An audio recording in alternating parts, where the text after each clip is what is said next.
that covers it up there. Now let's go and hit on the cameras. Now with the cameras, like I mentioned before, pretty much the exact same setup on both. So dual camera setups, wide angle lens and ultra wide sensor. You have 4K at 60 on the front and the back of both of these. So pretty much the exact same setup. Now with the cameras, I've been seeing pretty much the exact same problem or capability on both as well. You have the similar things like photo mode, portrait mode, panorama mode, all that good stuff. There really isn't that big of a difference. However, the iPhone 13 does have that cinematic mode, which I think is really cool.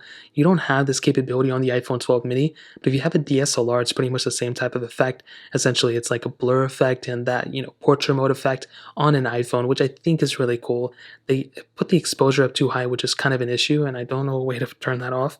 But regardless, it's cool and I like it a lot. Now with the iPhone 12 mini camera, this is a solid camera for sure. And like I mentioned before, very few complaints, for its small size. It's one of the smallest, best cameras on a phone out there. It's really one of the only smaller phones out there. You have a very solid camera lens.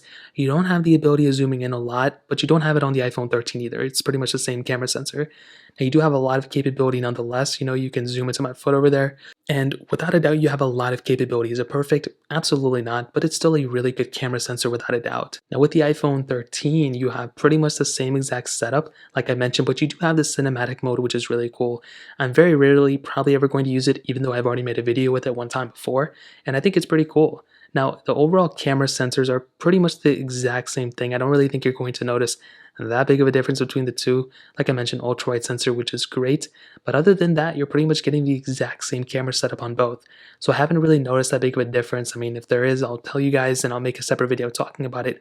But so far, the impression that I'm getting is both cameras are great and I have very little problems with both and they're almost more similar than not.